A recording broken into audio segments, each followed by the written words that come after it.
Good evening all of you. कैसे हैं आप सभी? मैं माधुरी वेलकम करती हूँ आप सभी का इस बीएनएस की सीरीज में। देखो, इससे पहले हमने किडनैपिंग और अबडक्शन के बारे में पढ़ा था कि किडनैपिंग क्या होती है, अबडक्शन क्या होता है। आज हम एक इम्पॉर्टेंट सेक्शन पढ़ने वाले हैं जो प्रॉब्लम बेस्ड भी आता है कि अगर आप भीख मंगवाने के लिए किसी बालक का किडनैपिंग अबडक्शन करते हो तो आपको कितनी पनिशमेंट मिलेगी। अगर आप भीख मंगवाने के लिए किसी बालक का किडनैपिंग अबडक्शन करके और उसे क्या कर देते हो, विकलांग कर देते हो, उसके हाथ पैर काट देते हो, तो आपको कितनी पनिशमेंट मिलेगी। और भीख मांगना क्या होता है, भीख मांगने में क्या क्या चीजें इंक्लूड होती है, वो सारी चीजें मैं आपको इस वीडियो में बताने वाली हूँ। उससे पहले जो बीएनएस की अपनी एमसीक्यूज की सीरीज चल रही है वो अभी तक आपने ज्वाइन नहीं की है, जो कि ओनली मेंबर्स के लिए, तो आप ज्वाइन कर सकते हो। ओनली 59 रुपीज की मेंबरशिप है जिसमें आपको बीएनएस के 1000+ क्वेश्चंस मिलने वाले हैं, जिसमें बीएनएसएस के भी आपको एमसीक्यूज मिलने वाले हैं, जिसकी लाइव क्लासेस होंगे, जिसका जो उसमें कमेंट्स ओनली मेंबर ही कर पाएंगे, वो ही मेरे से क्वेश्चन पूछ पाएंगे। देन इस 59 रुपीज की मेंबरशिप में आपको मेंस की आंसर राइटिंग भी मिलेगी कि मेंस का अगर ये टॉपिक है तो इसमें हमें कितना लिखना है, कैसे लिखना है। प्लस बीएनएसएस के लेक्चर्स का अर्ली एक्सेस आपको मिलेगा 3 दिन पहले। ये सीरीज सारी स्टार्ट हो चुकी है, बीएनएसएस की क्लासेस ओनली मेंबर्स को मिल चुकी है, और अगर आप चाहते हैं उनसे नोट्स बनाना तो इजीली आप उनसे नोट्स बना सकते हो। ये सब आपको कितने में मिल रहा है? सिर्फ और सिर्फ 59 रुपीज में। तो फटाफट मेंबरशिप ज्वाइन करो, स्क्रीनशॉट सेंड करो एंड आप मेंबरशिप वाले ग्रुप में ऐड हो जाओ, ताकि जो भी मेंबर्स के लिए चीजें अपलोड होती है यूट्यूब पे उसका फर्स्ट आपको नोटिफिकेशन मिल जाए। तो चलिए स्टार्ट करते हैं आज का हमारा सेशन। सेक्शन 139। देखो, ये 139 बहुत इंपॉर्टेंट है प्री और मेंस पॉइंट ऑफ व्यू के लिए। प्रॉब्लम बेस्ड क्वेश्चन भी इससे आता है। क्या कहा? भीख मांगने के पर्पस के लिए बालक का व्यपहरण या अपहरण। अब आप क्या कर रहे हो, किसी बालक से भीख मंगवा रहे हो, कैसे? आपने उसका या तो किडनैपिंग किया या आपने उसका अबडक्शन किया। अब देखो सबसेक्शन 1, जो कोई किसी बालक का इसलिए व्यपहरण या किसी बालक का विधिपूर्ण संरक्षक स्वयं न होते हुए बालक की अभिरक्षा इसलिए प्राप्त करेगा कि ऐसा बालक भीख मांगने के पर्पस के लिए नियोजित या प्रयुक्त किया जाए। या तो आप किसी बालक का क्या कर रहे हो, किडनैपिंग कर रहे हो, या किसी बालक की कस्टडी आप इसलिए ले रहे हो ताकि आपका इंटेंशन क्या है, आपका पर्पस क्या है, आप उससे भीख मंगवा सको। आपने किसी बालक की कस्टडी इसलिए ली है, आप उसका लॉफुल गार्जियनशिप इसलिए बन रहे हो ताकि भविष्य में आप उससे क्या करवा सको, भीख मंगवा सको। तब आपको कितनी पनिशमेंट मिलेगी? तो वह कठिन कारावास से जिसकी अवधि 10 वर्ष से कम की नहीं होगी। मिनिमम 10 साल की पनिशमेंट मिलेगी, किंतु जो आजीवन कारावास तक हो सकेगी, जो कि लाइफ इंप्रिजनमेंट तक हो सकती है, एंड आपको जुर्माना भी मिलेगा। तो सबसेक्शन 1 में कहा, अगर आप बालक का किडनैपिंग करते हो या आप उसकी कस्टडी इसलिए लेते हो ताकि आप उससे भीख मंगवा सको, तो मिनिमम आपको 10 साल की पनिशमेंट मिलेगी, जो कि आपकी लाइफ इंप्रिजनमेंट तक हो सकती है, एंड आपको जुर्माना भी साथ में देना पड़ेगा। इंग्लिश में, whoever kidnaps any child, क्या कर रहा है? किडनैप कर रहा है किसी चाइल्ड को, और not being the lawful guardian of such child obtains the custody of the child। फिर भी वो क्या कर रहा है, उसकी कस्टडी ले रहा है, in order that such child may be employed or used for the purpose of begging। किस लिए कर रहा है? उसका पर्पस क्या है? बेगिंग करने का, भीख मंगवाने का। shall be punishable with rigorous imprisonment for a term which shall not be less than 10 years but which may extend to imprisonment for life and shall also be liable to fine। तो उसको 10 साल minimum, जिसको हम 10 साल को आजीवन कारावास तक बढ़ा सकते हैं, साथ के साथ उसको जुर्माना भी देना पड़ेगा। ये है सबसेक्शन 1। देखो, हर सबसेक्शन जो अपने पढ़ते हैं, मैं उसका लास्ट में कोशिश करती हूँ कि एक डायग्राम भी आपको बताऊं कि अगर आप कंप्लीट नोट्स के साथ शॉर्ट नोट्स भी बना रहे हो तो आप कैसे चीजें उसमें लिखो। तो वीडियो में एंड तक बने रहना, उसमें अपने शॉर्ट नोट्स के तरीके से भी चीजें पढ़ेंगे। चलिए स्टार्ट करते हैं सबसेक्शन 2। अब देखो सबसेक्शन 2 कहते हैं जो कोई किसी बालक को विकलांग करेगा। अब सबसेक्शन 2 हमें कह रहे हैं कि अब आप किसी बालक को विकलांग कर रहे हो, किस लिए? इसलिए करेगा कि ऐसा बालक भीख मांगने के पर्पस के लिए नियोजित या प्रयुक्त किया जाए। अब आप बालक का विकलांग करके उसके हाथ पैर काट के क्या करना चाहते हो? आप उससे भीख मंगवाना चाहते हो, तो वह कारावास से जिसकी अवधि 20 वर्ष से कम की नहीं होगी, मिनिमम 20 साल मिलेगी मिलेगी, किंतु जो आजीवन कारावास तक। अब देखो इसमें और पहले वाले सेक्शन में क्या डिफरेंस है, ध्यान से देखना। उसमें कम से कम आपको कितने साल के 10 साल की पनिशमेंट मिल रही थी, यहाँ पे आपको 20 साल की मिल रही है। वहां पर भी आपको कितना बढ़ा सकते थे हम? लाइफ इम्प्रिजनमेंट तक।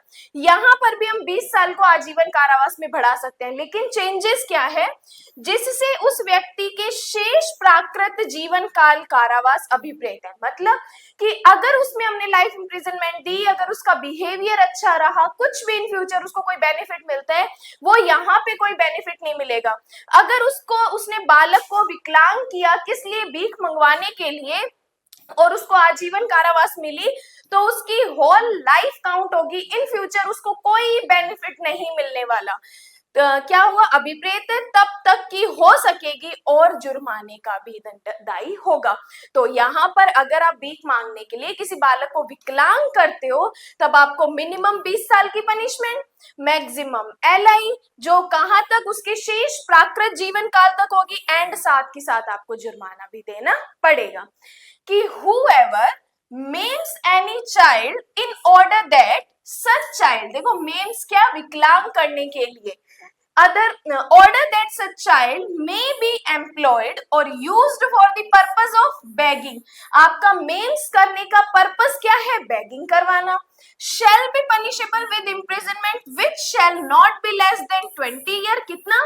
20 साल तक आपको मिलेगी मिलेगी, but which may extend to life, which shall mean imprisonment for the remainder of that person's natural life। जो आपको आजीवन कारावास हम देंगे, उसके बाद आपका जितना भी बचा जीवन है, शेष प्राकृत जीवन काल है, remainder of that persons natural life है, वो वहां तक आपको पनिशमेंट मिलेगी, साथ ही साथ आपको जुर्माना भी देना पड़ेगा। अब इस मैटर में जुर्माना कोर्ट कितना लगाता है, वो कोर्ट की डिस्क्रिशनरी पावर है, क्योंकि हम एक सेक्शन पढ़ते हैं कि जहां पर जुर्माने की संख्या एक्सप्रेस नहीं की है, बताई नहीं गई है, तो कोर्ट वहां पर अपने ज्यूरिसडिक्शन के अकॉर्डिंग जुर्माना लगाता है। लेकिन जुर्माना कितना हो सकता है? असीमित हो सकता है, लेकिन अत्यधिक नहीं हो सकता।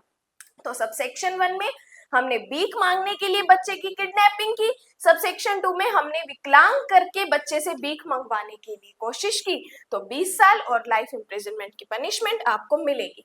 अब देखो सबसेक्शन 3। सबसेक्शन 3 कहते हैं कि यहाँ पर हम कोर्ट क्या कर रहा है? अगर कोर्ट के सामने ऐसा मैटर जाता है, तो कोर्ट कौन सी प्रिजम्पशन करेगा? प्री का क्वेश्चन आता है कि अगर कोर्ट के पास ऐसा मैटर गया, तो कोर्ट प्रिजम्पशन करता है शेल प्रिजम्पशन, उपधारणा करेगा।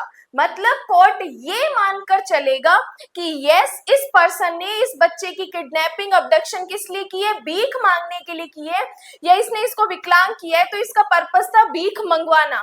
अगर सामने वाला पर्सन बोलता है कि नहीं, मैंने ऐसा नहीं किया, मेरा कोई इंटेंशन नहीं था, तब वो कोर्ट को क्या कर सकता है? इस बात को डिस्प्रूव कर सकता है कि मेरा ऐसा कोई इंटेंशन नहीं था।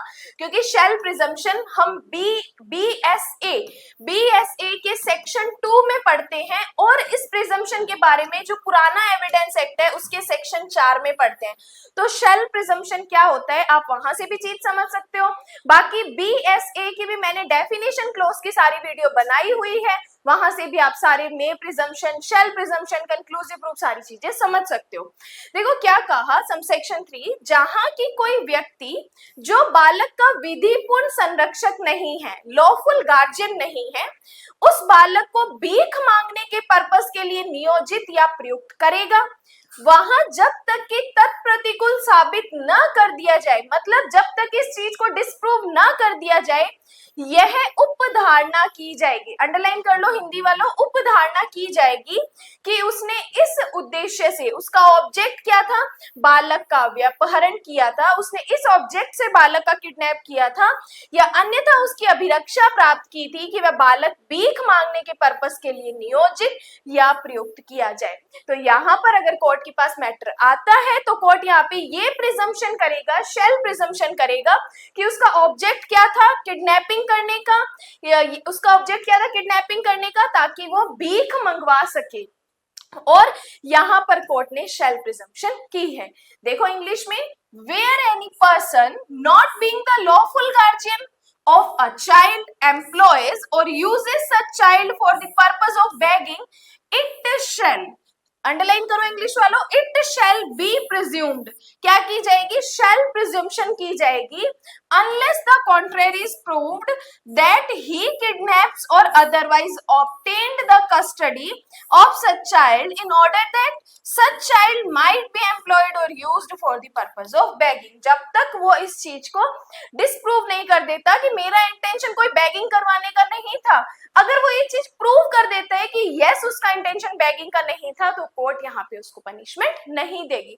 अदरवाइज सबसेक्शन 3 में हमने क्या की, शेल प्रिजम्पशन की। तो ये तीनों सबसेक्शन 1, 2, 3 प्री और मेंस पॉइंट ऑफ व्यू के लिए, प्रॉब्लम बेस्ड क्वेश्चंस के लिए वेरी वेरी इंपॉर्टेंट। नेक्स्ट बात करते हैं सबसेक्शन 4। देखो सबसेक्शन 4 हमें कहता है इस धारा में भीख मांगने में निम्नलिखित अभिप्रेत है। अब भीख मांगने में क्या क्या चीजें, क्या क्या काम इंक्लूड होते हैं वो हमें बताता है सबसेक्शन 4, कि लोक स्थान में भीख की याचना या प्राप्ति, चाहे गाना, नाचना, भाग्य बताना, कर्तव्य दिखाना या चीजें बेचने के बहाने या अन्यथा करना। भीख मांगने में क्या क्या चीजें इंक्लूड हो सकती है, इन्होंने कहा किसी पब्लिक प्लेस पे भीख की याचना करना, जैसे अपने देखते हैं रोड्स पे, फुटपाथ्स पे क्या करते हैं लोग, अपने बच्चों को बिठा देते हैं या ओनली बच्चों को खड़ा कर देते हैं, जो कि जैसे रेड लाइट होती है तो वो बच्चे भीख मांगने आ जाते हैं। तो भीख मांगना, गाना गाना, नाचना, भाग्य बताना, कर्तव्य दिखाना या चीजें बेचने के बहाने या अन्यथा ऐसा काम करना, तो ये सारी चीजें किस में आती है, बेगिंग में आती है।